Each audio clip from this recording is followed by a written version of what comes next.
우리에게 주시는 하나님의 말씀은 디모데 전서, 여전히 우리는 오늘까지는 2장을 합니다. 2장 11절로 15절까지 말씀, 그리고 그 다음에 고린도 전서 12장 27절과 28절을 읽고 연이어서 에베소서 4장 7절 그리고 11절 12절 말씀을 받들어 읽습니다. 여러분들은 준비된 하나님의 말씀을 눈으로 따라 읽으시고 생각하시면서 하나님 앞에서 이해하는 마음을 달라고 기도하는 마음으로 따라 읽으시면 됩니다. 하나님 말씀 디모데전서 2장 11절. 여자는 일체 순종함으로 조용히 배우라. 여자가 가르치는 것과 남자를 주관하는 것을 허락하지 아니하노니 오직 조용할지니라. 이는 아담이 먼저 지음을 받고 하와가 그 후며 아담이 속은 것이 아니고 여자가 속아 죄에 빠졌음이라.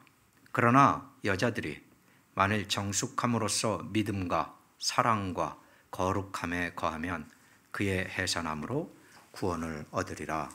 아멘. 고린도전서 12장 27절 28절 말씀. 너희는 그리스도의 몸이요 지체의 각 부분이라.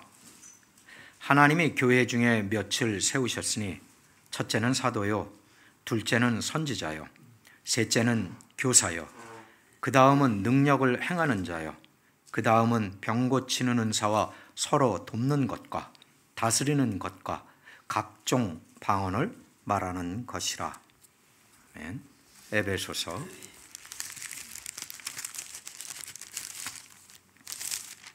4장 7절. 우리 각 사람에게 그리스도의 선물에 분량대로 은혜를 주셨나니 11절.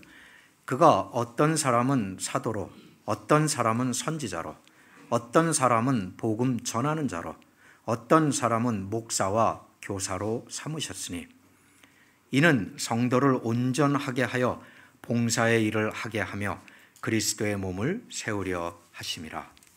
아멘. 기도합니다. 하나님의 놀라우신 솜씨는 그 손길로 하나님의 자녀들에게 더 큰 사랑의 은혜를 주시려고 하심이라. 우리에게 공경이 닥치면 그 뒤에 따라오는 축복을 주시려고 하시는 놀라운 것을 우리가 이미 배워 그리고 살아서 알고 있사오니 우리에게 각 사람에게 주시는 은사와 선물들과 축복이 왜 우리에게 있게 되었는지 오늘 다시 하나님의 눈으로 바라보는 법을 배우게 하시고 오늘 다시 교회는 우리가 어떻게 하여야 하는 것인지 알게 하옵소서. 오직 우리가 가지고 있는 것이 죄요 암덩어리인 것을 그리스도 예수의 보혈로 나음을 입었고 씻김을 입었다는 것을 그리고 그 자리에서 다시 출발하게 하옵소서. 예수님 이름으로 기도했습니다. 아멘. 영적 은사에 대한 이야기와 그리고 오늘의 이 에베소 교회에 들어와 있는 이단과의 관계, 이단의 가르침에 대한 이야기들, 이런 것들이 한꺼번에 맞물려 있습니다. 놀랍지 않습니까? 사도들이 말씀을 가르치고 개척을 하고 교회를 세워나가는데 어떻게 이단이 들어와 있었을까? 어떻게 또 이단의 가르침에 그렇게 여자들은 쉽게 빠졌을까? 그게 놀랍다면 복음서에 여러분 예수님이 회당을 가실 때 자주 만난 것들이 무엇이었을까요? 사탄이었죠. 귀신이었죠. 예수님이 들어오시기만 해도 그들이 소리 지르는 때도 많이 있었죠. 왜 벌써 오셨습니까? 하고 귀신이 예수님한테 따지듯이 그렇게 묻는 장면도 우리는 기억을 하죠. 오늘날 교회에 이와 같은 일들이 있다는 게 놀랍냐? 전혀 놀랍지 않습니다. 저는 26, 7년 전에 교회를 처음 갈 때부터, 그리고 한인교회를 그 후에 들어갈 때도 처음 만나고, 그 후에 다른 교회를 가서 섬겨야 할 때가 이르렀을 때도 늘상 이런 일들을 눈으로 보고 체험을 하고 해왔습니다. 우리 교회같이 규모가 작으면 그런 일들이 일어나면 바로 눈에 띄죠. 어쩔 수 없어요. 그런데 사람이 많이 모이는 교회라면 눈에 잘 띄진 않아요. 그러면 없느냐? 아니요, 있어요. 있는데 눈에 띄지 않아서 다른 사람들이 모를 뿐이에요. 그냥 한쪽에서 조용히 일어나다가 사라지거나 하나님의 은혜로 덮이거나 이런 일들이 생기는 거죠. 신약에서, 그리고 사도 바울은 이 에베소 교회에 대해서 이야기를 하는데, 이걸 다 읽고 나면 우리가 무엇을 알게 되냐면 고린도 교회가 처했던 상황하고 많이 비슷하구나라는 것을 알게 됩니다. 신약에서는 분명하게 명시하기를 여성은 남성과 한 가지로 영적인 은사가 주어지는데, 그 영적인 은사의 처음과 나중에 목적은 단 하나, 그리스도의 몸을 세우는 데 쓴다. 다른 데 쓰는 게 아니에요. 교회를 세우는 데 쓰는 겁니다. 전도하는 은사, 선교하는 은사가 따로 있나요? 더 잘하거나 더 그쪽으로의 소명을 받으신 분들은 있죠. 모든 그리스도인들은 은사 이전에 전도를 해야 하지요. 그건 의무니까. 근데 더 잘하는 사람들이 있어요. 그렇다고 해서 그 은사는 어떤 사람에게만 있고 없는 사람은 안 해도 된다, 그런 뜻은 아니에요. 즉 그런 은사들을 빼놓고 오늘 읽었던 고린도전서나 에베소서에 나오는 은사들은 명백히 구분을 짓고 있어요. 하나님께서 바울의 입술을 통해서. 그리고 그와 같은 은사들은 교회를 세우고 교회를 지키고 교회 성장에, 여기서 교회 성장이라는 건 숫자를 늘리는 것이 아니라 영적으로 성숙해지는 것을 성장이라고 제가 말씀드린 거예요. 교회가 자라고 성장하는 데 필수적인 것이다. 디모데전서 2장 8절에서 15절까지의 이야기는 여성에게도 여러 가지 은사가 주어집니다. 단 두 가지를 제한합니다. 그 두 가지가 12절에 나와 있는 여자가 가르치는 것, 그리고 남자를 주관하는 것 두 가지예요. 그러면 여자는 교사를 하면 안 되겠네요? 라는 질문이 즉각적으로 나오죠. 특히 주일학교 학생부 이럴 때 우리 여자 교사분들은 그럼 못 가르치는 겁니까? 그 말이 아니에요. 여기에 한 문장으로 이렇게 이어나가면서, 그리고 그 앞에서부터 나온 것이 뭐냐면, 여기서 여자가 가르친다는 것은 교회의 남자, 특히 그 남자들 중에도 교회의 리더들을 가르치는 걸 얘기하는 거예요. 왜냐하면 디모데전서는 누구에게 보내진 편지인지 우린 다 알아요. 디모데 목사님에게 보내진 편지예요. 누가 썼어요? 바울이 썼어요. 바울이 그 편지를 쓸 때 이유가 있었어요. 디모데 목사님이 이 편지를 받아보고 읽으면서 무엇 때문에 썼는지 알았어요. 그러니까 두 분은 원인과 그 이유와 여기에 대한 하나님의 말씀과 그 주는 명령과 권면과 이런 것들을 다 이 안에서 설명할 필요 없이 다 알아들었어요. 디모데 전서 후서를 쓰게 된 첫 번째 그 이유가 3절, 4절, 5절 이하가 쭉 나와 있거든요. 1장에 3절 이하로 나와 있는 게 뭐냐면, 이단의 가르침이 에베소 교회를 지금 휘몰아치고 있다. 그것 때문에 쓴 거예요. 그러니까 그 이단들이 겨냥한 첫 번째가 여성과 남성의 역할 분담, 그리고 교회 안에서 예수님의 머리 되심과 그 뒤에 주어진 목사, 교사, 장로, 집사, 이와 같은 질서를 무너뜨리는 것을 목적으로 하고 있음을 명백히 하고 있다는 걸 드러내는 거예요. 그러니까 여기서 여자를 가르치는 것과 남자를 주관하는 것이라는 이야기는 교회의 리더십에 대한 이야기예요. 목사님이 있고 여자 전도사가 있다. 저희 교회 여자 전도사님이 있었을 때 전에 있던 분에게 제가 그때는 수요 예배할 때 설교할 기회도 주고, 왜 그렇게 줄 수 있었냐면 제가 있었기 때문이에요. 제가 없는데 임의적으로 하지는 못하도록 해요. 전도사님들을 훈련시킬 때도 무조건 시키지 않아요. 원래 전도사라는 직분은 신학교를 졸업함과 동시에 전도사가 될 수 있는 건데, 요즘은 그냥 신학교 입학하면 다 전도사라고 불러요.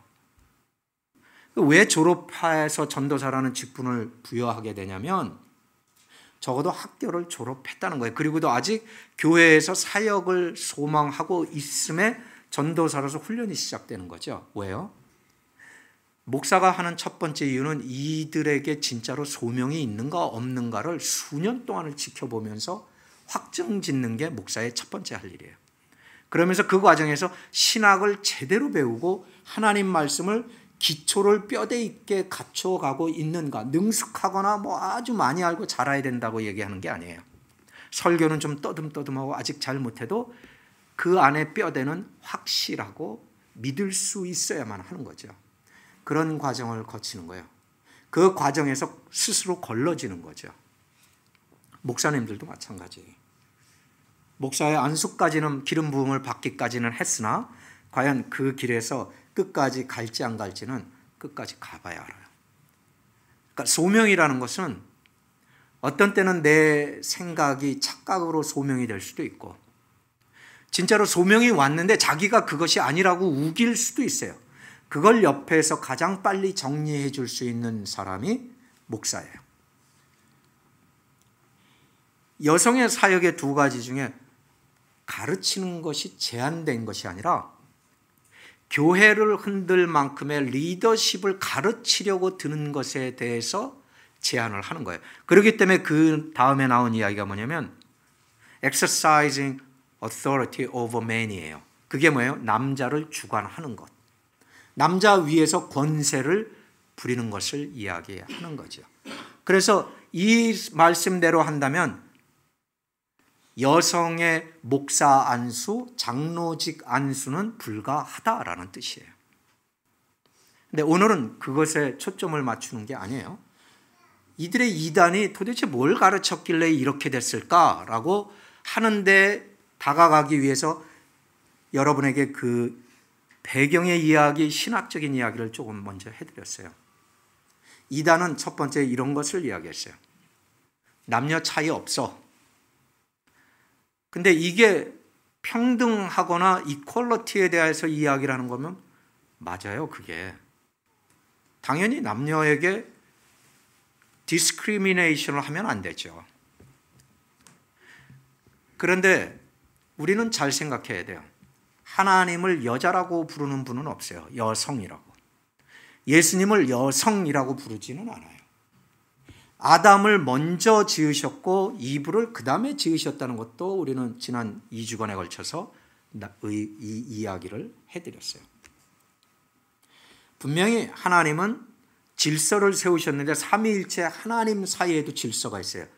아버지, 하나님 아버지, 아들이신 하나님, 그리고 성령이신 하나님. 놀랍지 않아요?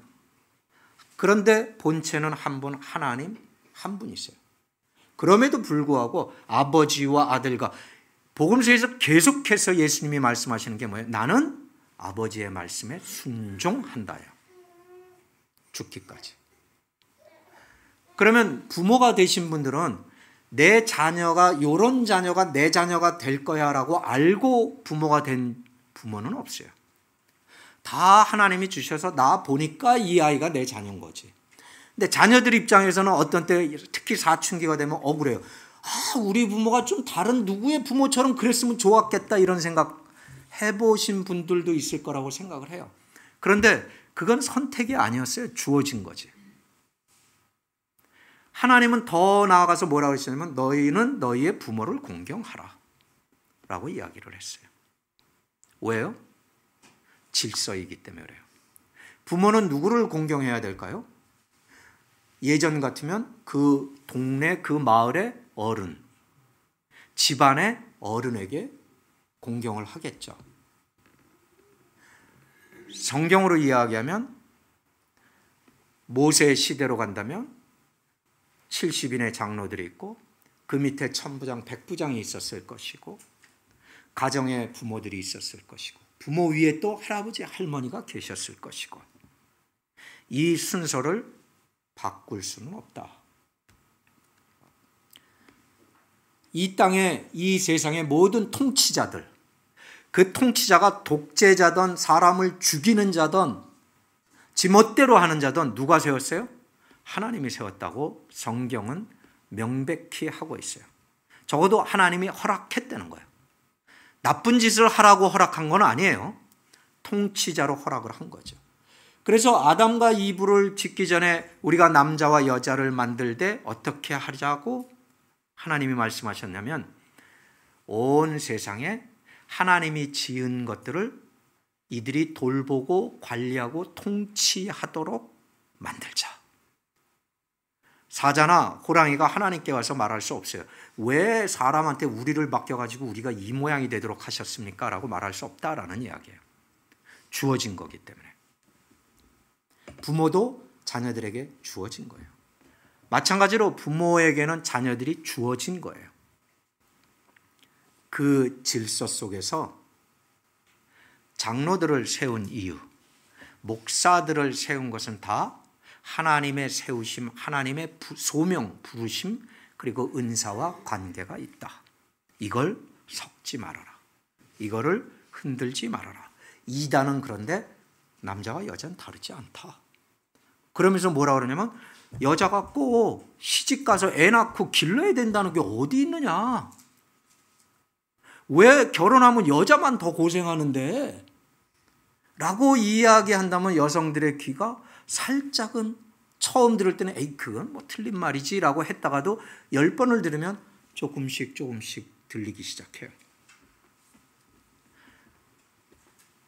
이 디모데서를 다 끝내고 나면 뭐가 나오냐면 여러분도 깜짝 놀랄 이 디모데전서 5장에 나오는 이야기인데 젊은 과부들이 이 에베소 교회에 여럿 있었나 봐요. 젊은 미망인들이. 그러니까 이 과부들은 다른 이유로 혼자 된 게 아니라 남편이 죽은 거예요. 젊은 남편이 왜 죽었을까? 병이나 사고로 죽었을 수도 있지만 고대에 전쟁이 잦게 있었고 로마의 병사들로서 있었으면 전쟁터 나가서 죽을 수 있는 가능성은 상당히 높아요. 그래서 어쨌든 젊은 나이에 과부가 됐어요. 그렇게 혼자 사는 사람들이 교회 안에 여럿 있었어요. 이 바울 사도가 이야기한 것은 너희들은 혼인을 하도록 해라. 혼인을 해서 자녀를 낳고 기르도록 하라.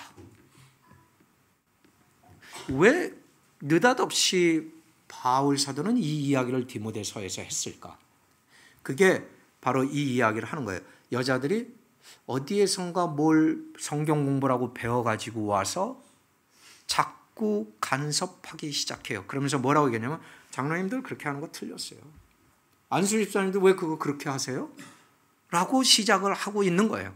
그런데 이게 이제 조금 많아지고 흔들리기 시작하니까 디모데 목사님도 이걸 어떻게 해야 되지라고 지금 코너에 몰린 모습이다라는 거예요. 그 이야기를 하는 거예요. 그래서 여자를 향하여서 하는 이야기 9절에 이와 같이 여자들도 단정하게 옷을 입고 소박함과 정절로서 자기를 단정하고 따은 머리나 금이나 진주나 값진 옷으로 하지 말고 오직 good behavior, 선행으로 하기를 원하노라. 이것이 하나님을 경외한다 하는 자들에게 마땅한 것이다 라고 이야기를. 왜 여자들에게 이야기를 했을까요? 반면에 남자들에게는 8절 하나를 뜬금없이 집어넣었어요. 8절에 무엇을 집어넣냐면 그러므로 남자들은 분노와 다툼이 없이 거룩한 손을 들어 기도하기를 원하노라. 왜요? 왜 갑자기 이러세요? 왜 다툼이나 분쟁을 하지 말라고 얘기해? 뭘 했길래? 이 부인들이 이단의 거짓 교사의 가르침을 듣고 집에 가서 자꾸 이제 남자 얘기하기 시작해요. 남자들이 처음엔 그랬을 거야. 아닌데? 그거 틀린 것 같은데? 아닌데? 당신 그거 틀렸어? 라고 얘기했을 가능성이 있어요. 그런데 자꾸 와서 매일 배우고 와가지고 또 얘기하고 또 얘기하고 또 얘기해요. 어떻게 될 것 같아요? 남자들이 조금씩 크게 되면서 그런가? 그런데 그렇게 배우지 않은 여자들도 있어요. 그 여자의 남편들도 있어요. 그래서 교회에서 만났어요. 교제를 하다가 만났어요. 그리고 이런저런 얘기가 나다가 그 얘기가 화제로 나왔어요. 그래서 어떻게 해요? 네가 맞아, 내가 맞아 이러고 다툼이 일어나기 시작했어요. 분쟁이 일어나기 시작했어요. 그래서 바울 사도의 이야기인 거예요. 당장 즉각적으로 중단하라. 남자들은 손을 들어 거룩한, 즉 내 손이 깨끗합니다 라는 표현을 들어 손을 들어 하나님 아버지 앞에 엎드려서 기도하라. 그 이야기들이 여기에 들어있는 거예요. 그리고 9절의 이야기는 무엇을 표현하냐면 에베소나 고린도는 그때 당시에 로마 시대의 제2, 제3의 도시들 중에 하나예요. 여기는 첫째 신전들이 있어요. 여신들이든 남신들이든. 두 번째 여기는 상공업의 중심지에 잘 살아요. 세 번째로 여기는 상당히 정치적인 색깔이 짙어요. 그래서 여기에 사는 사람들의 그 배경들을 보면 은퇴한 장군들, 은퇴한 이 군인들, 혹은 크게 사업을 하고 무역을 하는 사람들이 섞여 사는 곳이에요. 그런데 2000년 전 로마 시대에 9절에 나와 있는 여자들의 모습, 우리가 어렸을 때만 해도 유명한 제품의 옷을 입거나 뭐 금은 이런 걸 치장하고 나오는 건 극히 제한된 일부 사람들이었어요. 뭐 연예인이라든지 배우라든지. 보통의 여자들은 다 그만하게 그런 옷들을 입고 살았던 때가 있어요. 근데 지금은 명품을 다 입어요. 지금은 좋은 걸 다 써요. 왜냐하면 물질적으로 그렇게 풍요하다는 거죠. 그래서 도대체 이 사람이 누군지를 구분을 할 수 없었어요. 예전에는 옷만 봐도 구분이 됐어요. 그 시대의 이야기를 해볼까요? 지금 9절이 그 이야기예요. 고린도나 에베소나 로마에 사는 여자들이 이런 모양으로 나왔다는 건 첫째, 이런 문화적 선포가 있어요. 이 차림새 뒤에는 나는 자유한 여자입니다. 무슨 말이에요? 자유한 여자. 나는 남편에게 구속받지 않는 여자입니다. 가장 좋게 보았을 때. 두 번째는 뭐예요? 나는 정숙하지 않습니다 라는 뜻이에요. 굳이 애둘러서 이야기를 하면. 세 번째, 그 시대에 혹시라도 성전이든 그들의 신전 혹은 직업이든 몸을 파는 사람들의 옷차림도 이러했다라는 거예요. 그런데 이런 것들이 문화적인 이유로 섞여버리니까 누가 누군지 알 수 없는데 교회에도 이런 것들이 깊어지고 퍼지기 시작했습니다 라는 뜻이에요. 그래서 소박하게 하십시오. 정절 있게 하십시오. 그리고 계속해서 배우십시오. 배우는데 잠잠함으로 배우십시오. 지난번에 설명해 드렸어요. 잠잠하다는 뜻은 입 꽉 다물고가 아니라 부끄러움에서 자유롭게 라는 뜻이라고 말씀을 드렸어요.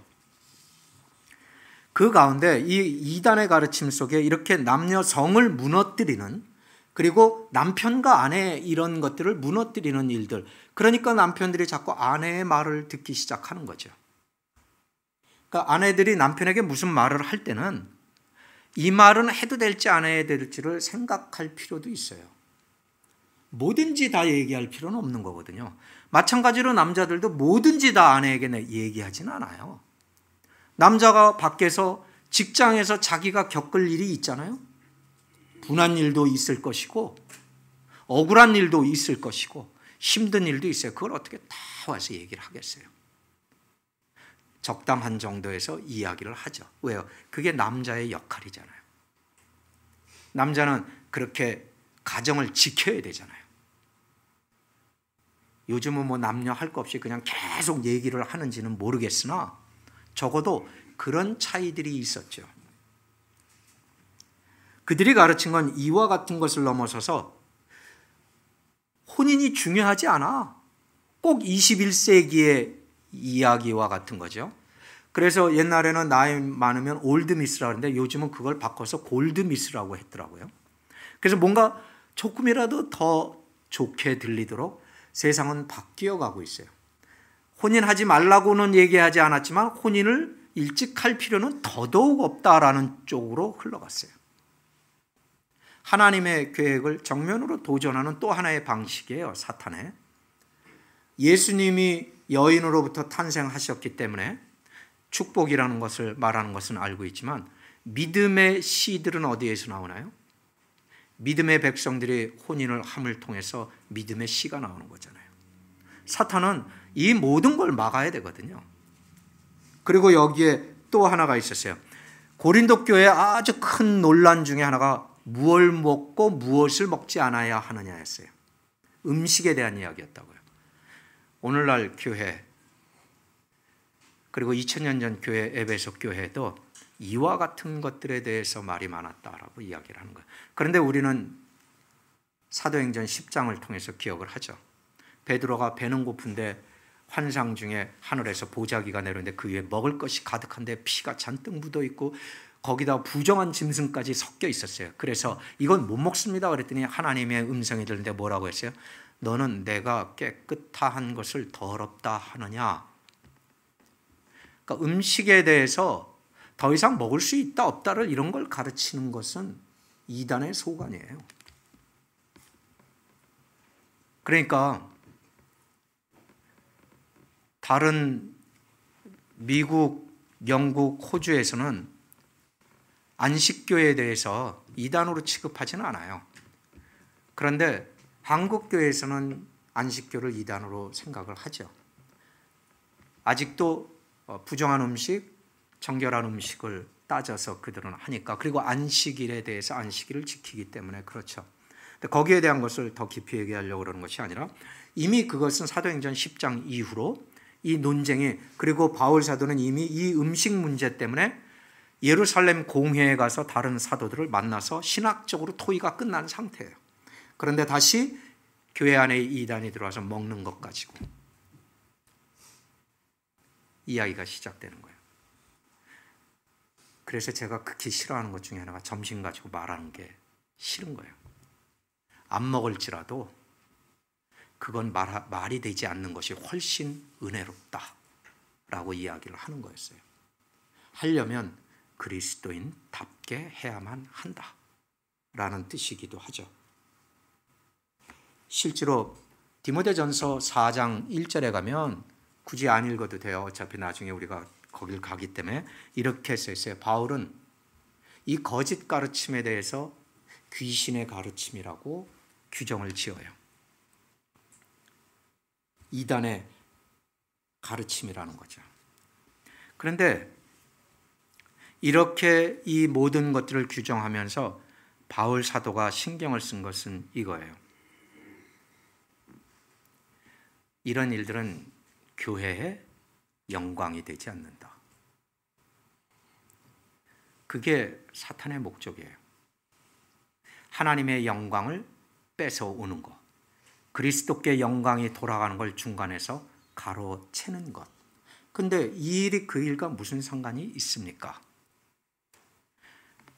여러분이 이브가 뭐 선악과를 먹었어요, 안 먹었어요가 아니에요. 아담이 오늘 예로 들어서 사실 믿음에 그렇게 열심이지 않은 남편이에요. 믿음은 있긴 있어요. 설이 집사님이세요.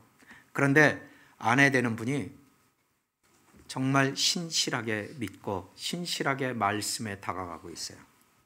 다른 성도들이 이렇게 보면서 그분은 진짜 제대로 정확하게 정말 이 믿음의 본이 되도록 그렇게 믿는다라고 해요. 그래서 그런 이야기들이 조금씩 사실 뭐 칭찬일지라도 뒤에서 하지 말라고 제가 말씀드리지만 칭찬일지라도 자꾸 하면 욕이 돼요. 근데 말은 안 했는데 우리가 다 보면 알지요. 인정이 되지요. 그래서 그 남편 집사님을 만났는데 다른 집사님들, 남자 집사님들 쑥 둘러서요.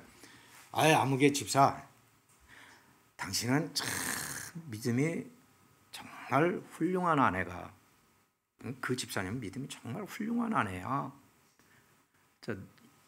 누구가 이게 영예스러운 걸까요? 아내를 통해서 아내를 칭찬한다고 했는데 실제로 영예는 누가 가졌어요? 남편이요. 자기는 잘 믿지도 않았는데. 더 쉽게 얘기하면 이런 거죠. 엄마 아버지가 그렇게 열심히 일하고 밤낮으로 일을 해서 자녀들을 키우는데 어느 날 이웃집 사람들이 오더니 그러는 거죠. 아무개 어머니, 그 집 아들은 어떻게 그렇게 예의가 바르고 착해? 거기다 그 녀석 공부도 잘하더라고. 우리 아들이 와서 얘기하는데 이번에 1등 했다며. 사실은 24시간 일하느라고 부모가 다 나가서 있느라고 애가 뭐라고 했는지 이런 것도 잘 점검해보지도 못했는데 이 아이가 동네에서 그런 소리를 들어요. 칭찬은 사실 아들이 받아야 되는데 누가 이 으쓱으쓱하고 누가 영예를 받아요? 부모님이요. 여러분, 예수님은 어떻게 영예를 받으실까요? 우리죠. 여러분이 그 아무개 집사님은 진짜 예수님이 계시다는 걸 증명하네. 이렇게 했어요. 그럼 누구 칭찬한 거예요? 아무개 집사님이 1차적으로 칭찬받은 것 같은데 실제로 영광은 누가 받았어요? 예수님이요. 교회를 흔들면 누가 좋아할까요? 예수님일까요? 그래, 잘했다. 예수님이 그러실 것 같아요? 아니요. 예수님은 바울이 지금 이 이단에 대해서 정확하게 구분하고 이런 일들을 틀렸다고 말하고 잘못됐다고 지적하고 그들이 떠나도록 하는 것이 맞다라고 지금 이 바울 사도는 디모데 목사님에게 말을 하고 있는 거예요. 그런데도 그 미혹된 여자들에 대해서 그들을 제대로 가르쳐라. 그 이야기가 뭐예요? 그래서 11절이 나와 있는 거예요. 미혹된 여자들을 포함해서 모든 여성들이요, 여자는 순종함으로 잠잠히 배워라. 틀린 걸 배우지 말고 사탄의 것을 배우지 말고 예수님의 것을 배우라. 이 이야기가 왜 영예에 대한 이야기냐면 2000년 전의 사회는 지금의 사회보다 훨씬 더 결속이 되어 있었던 사회라고 말씀드렸잖아요. 예전의 한국처럼. 그 집안에 무슨 일이 생기면 온 동네 사람이 다 알아요. 한 사람이 영광을 받으려면 자기가 나서 저 서울대학교 졸업했는데요, 저 직업이 공무원 지금 상급인데요, 뭐 이런 얘기한다고 앞에서는 그러시군요, 대단하시군요 이러지만 돌아서 뭐라고, 바보 아니야? 자기가 자기 자랑을 하고 다녀, 이렇게 얘기하잖아요. 영예는 어떻게 얻는 거예요? 다른 사람이, 한 사람이 아니에요, 다른 그룹의 사람이 나를 향해서 저 사람은 말이야 하고 세워주는 것이 영예예요. 그래서 학교에서 여러분 이 결석하지 않고 1년 내내 다니면 상 받잖아요. 뭘 받아요? 개근상을 받아요. 그게 제일 좋은 상이야. 그러면서 어른들이 이야기는 해주세요. 근데 우리가 진짜 제일 좋은 건 그게 아니라는 건 알죠. 물론 개근상 좋죠. 따지고 보면 교회도 개근상을 줘야 되나요? 그게 제일 잘한 걸까요? 잘한 거지요. 근데 개근상을 받으면 누가 영예를 얻는 거예요? 당연히 예수님이겠죠. 그러니까 우리의 이 모든 행위는 내가 나를 스스로 높이고 잘나게 해서, 그래서 예수님이 가르치신 건 뭐예요? 잔칫집에 가서 네가 어디에 앉는지를 보면 네가 누군지 안다. 내 스스로 제일 높은 자리에 올라가는 순간 나는 부끄러운 자예요. 잔칫집에서 너는 매일 가장 말석에 앉으라. 여러분, 그래서 겸손함이 중요한 거예요. 잔칫집에 와서 당연히 여기가 내 자리지 하고 상석에 앉는 건 미련한 짓이에요. 예수님의 말씀하시는 것을 들어보면 그와 같은 거예요. 볼래요? 예수님을 그러면 제자들은 영예롭게 했나요? 평소에? 네, 영예롭게 했어요. 어떻게 해요? 영예롭게 하신 경우가 있고, 한 번은 예수님을 불명예롭게 하려고 덤벼드는 사람의 이야기가 있어요. 무수히 많은 이야기 중에 하나를 들면, 젊은 율법사가 예수님에게 다가와서 누가복음 10장에서 이렇게 질문을 해요. 랍비여, 선생이시여, 제가 영생을 얻으려면 어떻게 해야 하겠나이까? 라고 얘기했어요. 그런데 주변에 사람들이 많았을 때예요. 그 이야기는 왜 한 거예요? 여기에 대답하긴 진짜 어려울걸?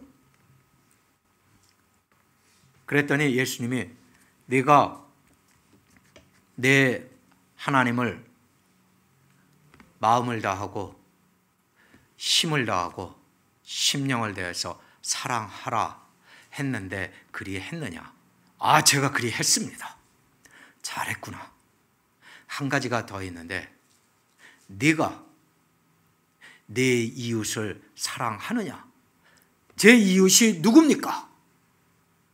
여기에 있는 내 형제들입니까? 나와 같은 동급에 있는 율법사들, 서기관들입니까? 라고 물었어요. 그렇게 시작된 이야기가 뭔지 아세요? 선한 사마리아인의 이야기. 자, 여기에서 이 율법사는 예수님을 영광되게 하려고 와서 질문을 했을까요? 창피를 주려고 와서 질문을 했을까요? 창피함을 주려고요. 반대로 예수님이 비유로 가르치시고 많은 걸 가르치실 때마다 제자들은 이해를 못했어요. 율법사도 아니고 종교 지도자도 아니고 신학교도 안 다녔기 때문에 잘 모르겠어요. 이해가 안 돼요. 그런데 이 제자들이 모른다고 그냥 막 모른다고 안 해요. 이들이 꼭 대중이 다 물러나가고 예수님하고 자기들만 딱 남으면 조용히 와서, 그런데 주님, 아까 그게 무슨 뜻이지요? 이게 뭐예요? 예수님을 영광되게 한 거예요. 그 앞에서 주책 없이 예수님 그거 무슨 뜻인지 우리는 모르겠는데요? 제자 넘버원 베드로가 물어봤어요. 나머지 사람들 다 보면서 무슨 생각을 했을까요? 예수님께 영광이 되지 않아요. 근데 성경은 지속적으로 제자들이 나중에 따로 있을 때 privately, 조용하게 물어봤다라고 써 있어요. 저는 처음에 읽으면서 왜 꼭 조용하게 물어보지? 그냥 그 자리에서 물어봐도 됐을 건데 라고 생각했던 적도 많이 있었어요. 근데 2000년 전 로마 시대와 로마의 사회 그리고 유대의 사회를 보면 마땅한 거예요. 여러분, 예수님을 영광되게 하려면 어떻게 해야 될까요? 우리 각 사람이 예수님을 영광되게 하려면 우리의 언행에 달려 있어요. 예수님은 언제나 생각한 게 그잖아요. 하나님을 어떻게 영예롭게 할까? 그 첫 번째가 뭐였어요? 순종. 죽음에 이르기까지 순종. 우리 자녀들이 부모의 말씀을 딱 듣는 거 보면 다른 부모님들이 뭐라 그럴까? 이야, 이 집 애들은 그런 걸 시켰는데도 말을 듣네? 아, 저 친구 나이가 20살은 된 것 같은데 아직도 그거 시키면 말을 들어? 그럼요. 이야, 그러죠. 누가 영예를 받는 거예요? 교회 디모데서에 나와 있는 교대는 심각한 영적인 위기에 직면했던 거예요. 질서를 깨기 시작해요. 그리고 하나님이 세우신 바운다리가 있는데 그걸 넘어가기 시작해요. 여러분들이 예수님을 영예롭게 할 수 있는 길은 딱 하나예요. 말씀대로 순종해서 사는 것을 세상이 보고, 난 믿지는 않는데 저 사람들 보면 예수 믿는 거 진짜 괜찮은 것 같아. 우리가 나가서 사업하는데 속이고 거짓말하고 대충 때우고 직장 생활하면서 시간 안 지키고 일 제대로 안 하고 능력을 키우려는 노력도 없고, 심지어 예수 믿으면서 말씀이 예수님이 되셨는데도 말씀에 대한 지식을 무시하고, 이 모든 일들이 뭐예요? 예수님을 영예롭게 하지 못해요. 나만 모르면 괜찮나요? 하나님은 아시는데. 더 무서운 건 세상이 그걸 더 잘 알아요. 그런데 고린도 교회에서 이 교회 안에서 와서 물어보죠. 세상은 얼마나 엉터리인데요, 목사님. 세상 하는 것 좀 보세요. 그랬더니 바울 사도가 뭐라 그러는 줄 아세요? 교회 밖의 일은 하나님께서 심판하실 일이요, 우리는 교회 안의 일을 따지고 판단하고 바로잡아 간다. 그게 고린도 교회에서 바울 사도가 했던 이야기예요. 교회는 교회 안에서 마땅히 해야 할 것과 질서를 지키고 배울 것을 배우고, 그래서 이렇게 배운 여인들이 또 자기보다 젊은 여자들에게 말씀을 가르치는 거예요. 나의 경험을 가르치지 않고. 왜냐하면 내 경험은 인생의 경험 중에 한 장일 뿐이에요. 그것이 진리는 아니라고요.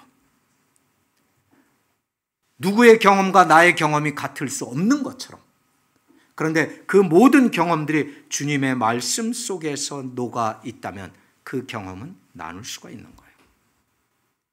그래서 나이 든 여자는 젊은 여자를 가르치라. 여러분, 예수 믿는데 기족적인 믿음이 있나요? 천하게 믿는 믿음이 있나요? 예수님이 그 유대 땅의 그 길을 걸어 다니시면서 좋은 차 타고 다니시려는 시도를 하신 적이 없어요. 예수님이 맨날 만찬 무슨 잔치집에 참여했는데 엄청나게 맛있는 음식을 먹었다는 이런 기록들은 관심이 없어요. 남겨지지가 않았으니까. 그러니까 음식에 관심이 그런 정도로 있지 않았었어요. 시어 터진 포도주에 곰팡이가 다 핀 식은 떡일지라도 주님은 그걸로 이 사람들과 함께 있음이 좋겠어요. 그것이 천국 시민의 모양이에요. 우아한 믿음? 혹은 저 사람은 너무나 허드렛 일들을 많이 해, 천박한 믿음? 그러지 않아요. 하나님의 말씀을 하나로 알고 진리로 알고 한 연합이 된 교회의 믿음이란 그 자체가 신적인 믿음이에요. 예수님 안으로부터 나온. 그 외에는 없어요. 왜냐하면 그 외에는 우리는 하나님 앞에 서는 일밖에 없기 때문이에요. 여러분이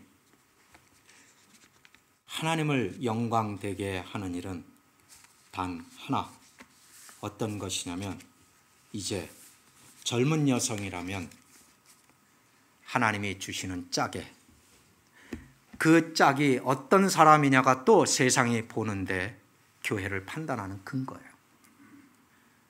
고린도전서에서는 믿음의 배우자를 만나라 라고 이야기를 하고 있어요. 우린 그걸 권면이라고 생각해요. 아니, 명령이에요. 왜냐하면 세상이 그걸 보거든요. 저들은 믿지 않는 자와도 만나대. 저들은 믿지 않는 자와 같이 술도 마시고 잘 놀던데. 이런 것들이 하나씩 처음에 한 번은 아무것도 아니었지만 이런 것들이 쌓이기 시작하면 그게 나이고, 그게 내가 하는 행위로서 주님을 영예롭게 할지 불명예롭게 할지의 결정이 되지요. 여러분들은 남자나 여자나, 여자에 대해서 여기서 지금 쓰고 있으나 그 말은 다른 말로 뭐예요? 남자들아, 여전히 아담같이 그러고 있느냐? 틀린 것을 말해도 틀렸다고 말하지 못하며 그게 틀린지조차 알지 못하는 남자들아. 심지어 그걸 가지고 이미 이단의 것을 가지고 싸움을 하고 분쟁을 하고 다툼을 하느냐. 그게 논란거리라고 생각하였느냐. 이제부터 여러분은 오늘 이후로의 모든 믿음의 생활이 오직 예수님을 영예롭게 할 것인가, 하나님을 영광되게 할 것인가에만 초점을 맞춘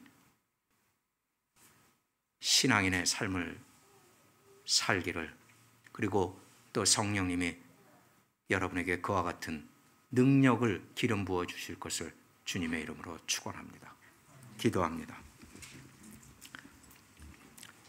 아버지 하나님, 우린 모두가 한 가지로 실패했습니다. 우린 조금 더 낫고 조금 못한 것 없이 우리는 완벽하게 실패했고 처절하게 실패한 가운데에서 머물러 있을지 모릅니다. 오늘 내가 나 된 것을 보게 하시고 회개의 자리에 엎드리게 하시고, 오늘 내가 나 된 것은 오직 예수 그리스도의 십자가 아래 자리인 것을 다시 찾아 알게 하시고 엎드리게 하옵소서. 우리의 잘못된 교만, 우리의 잘못된 주장, 이 모든 것들을 하나님 앞에 바울 사도가 버렸던 세상에 그 모든 것들처럼 버리게 하시고 오직 하나님만 바라보고 달려가는 그 길, 끝내는 하나님을 명예롭게 하여드리고 영광스럽게 하여드리는 그 길에서 우리를 보게 하옵소서. 그 길에서 살아계신 주님을 만나게 하옵소서. 예수님 이름으로 기도했습니다. 아멘.